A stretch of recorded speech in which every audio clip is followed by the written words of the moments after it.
장면과 함께 보시도록 하겠습니다. 요한복음 2장 1절로 11절까지 사건이 나오는데 제가 공독할 때 무슨 사건이 일어났는지 한번 마음속으로 그려보시기 바랍니다.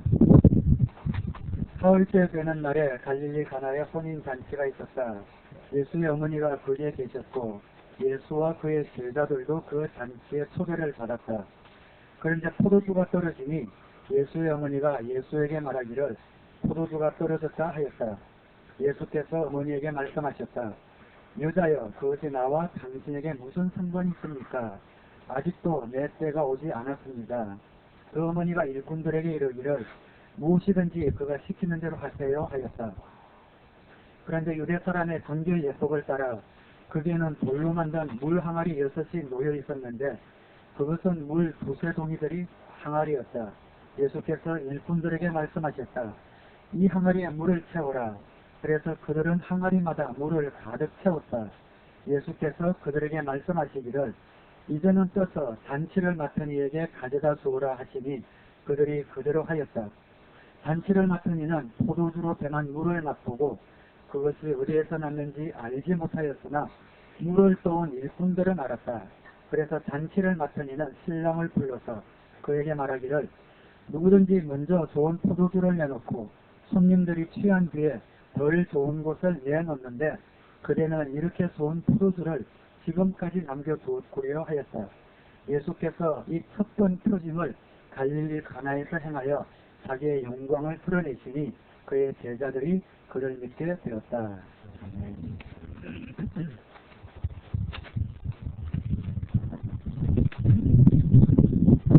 예수님이 이 땅에 오셔서 첫 번째 행하신 그런 표적입니다.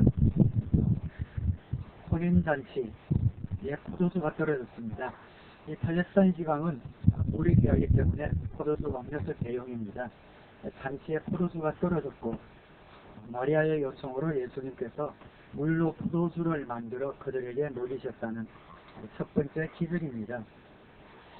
이 사건을 두고 우리 캐톨릭에서는 하나님께 기도할 때 이 마리아를 통해서 하면은 이렇게 잘 들어준다 해서 이 사건을 아마 계기로 해서 마리아를 통해서 하나님께 기도하기도 하지만 사실은 그렇진 않죠. 예수님께서 복음서에 보시면은 누구든지 담대하게 하나님 앞에 나와 하나님을 아빠, 아버지라고 부르면서 구할 수 있다고 말씀해 주셨습니다.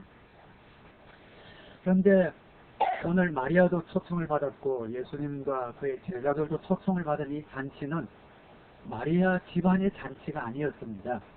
남의 잔치였어요. 남의 잔치에 마리아도 초청을 받았습니다. 그런데 포도주가 떨어졌습니다. 모른 채 해도 되잖아요.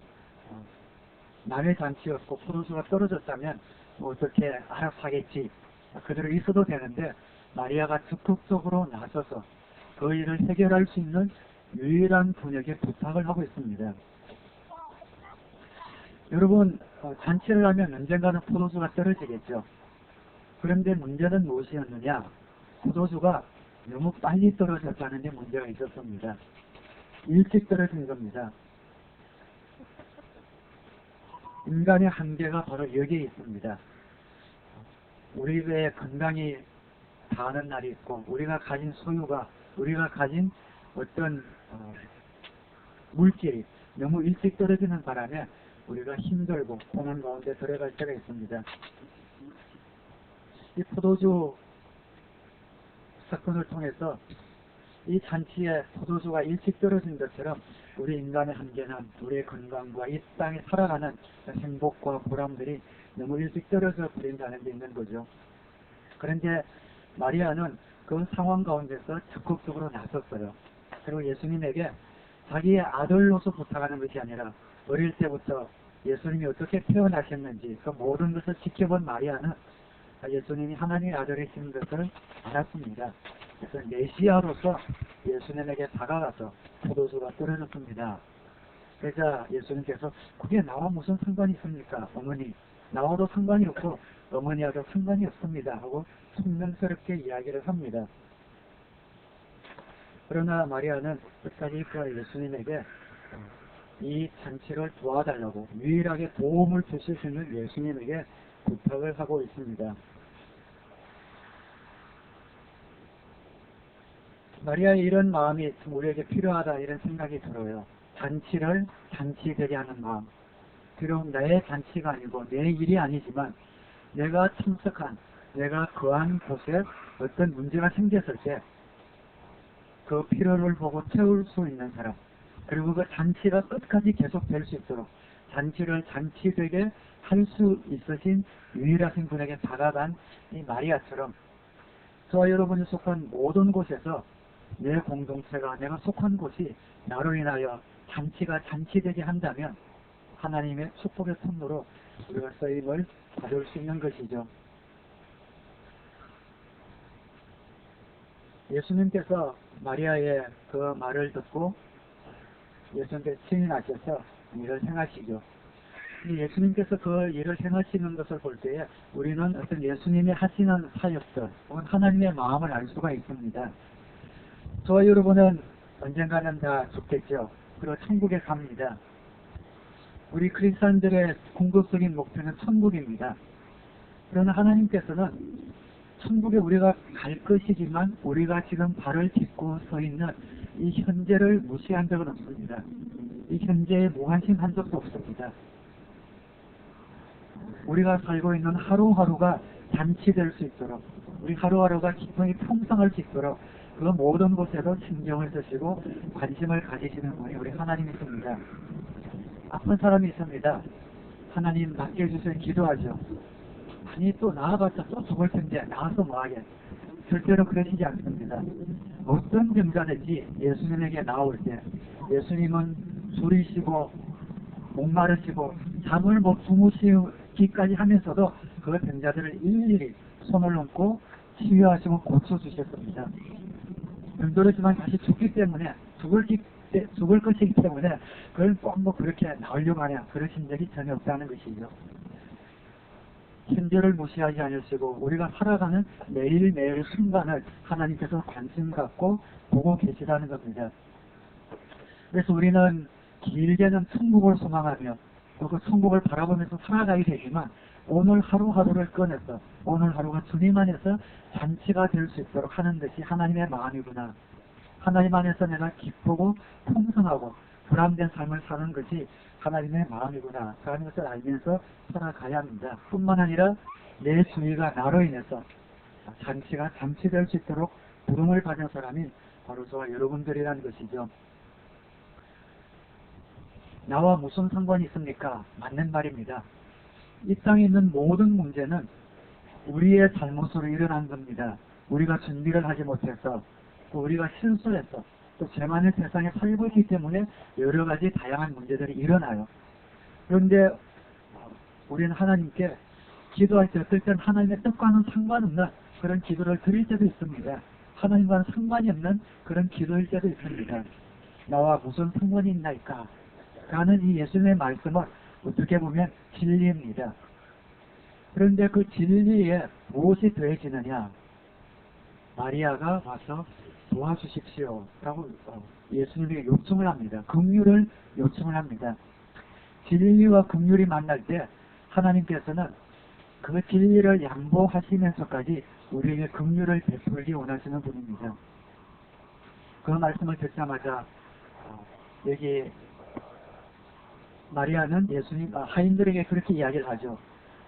예수님에게 무엇이든지 시키는 대로 그대로 하라. 하나님의 긍휼의 마음을 아는 사람은 그 다음에 믿음을 발휘합니다. 이것이 믿음의 사람이죠. 하나님의 마음을 알기 때문에 여기서는 안 돼. 이 잔치는 끝이 났어.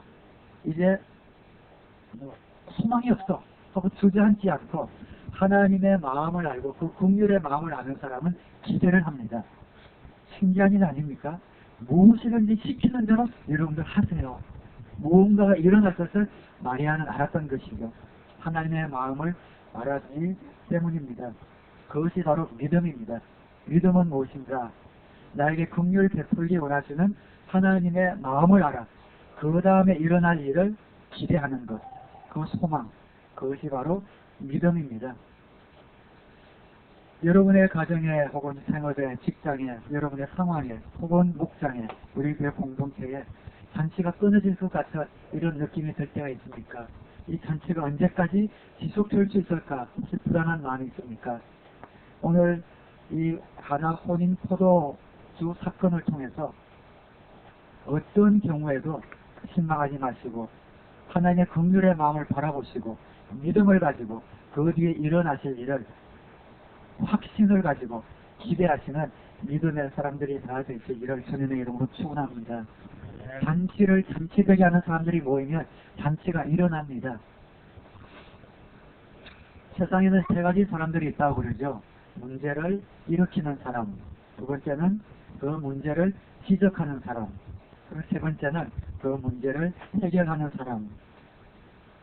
문제를 일으키고 조금 더 똑똑하다고 하는 사람들은 문제를 지적하는 데까지 갈 수 있습니다. 문제가 내 눈에 더 잘 보이고 그 문제를 날카롭게 지적하는 것도 어떤 좋은 은사일지 몰라요. 그러나 문제를 지적하는 데서는 결코 어떤 은혜도 잔치도 일어나지 않습니다. 우리 모두는 죄인입니다. 그 죄가 많다는 것을 율법이 와서 지적을 했죠. 거기서 멈췄다면 저 여러분은 소망이 없었습니다.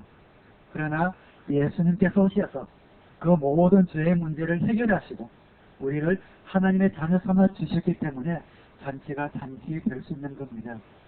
그 예수님의 성품을 닮은 저와 여러분, 그 예수 그리스도의 제자들은 문제를 해결하는 사람들입니다. 그 문제가 보일 때에 비판하거나 불평하거나 옮기는 사람이 아니라 어떻게 하면 이 문제가 해결될 수 있을까? 그 문제의 해결의 근원이신 하나님 앞에 나아가 기도하겠죠. 지혜를 구하겠죠. 품어주겠죠. 용서하겠죠. 하나가 되려고 노력하겠죠. 그러면서 그 잔치가 끊이지 않게 희생하겠죠. 숨기겠죠. 그 사람이 바로 하나님이 원하시는 그런 하나님의 사람인 것입니다. 오늘 놀라운 일이 벌어졌습니다. 물이 포도주로 변했습니다.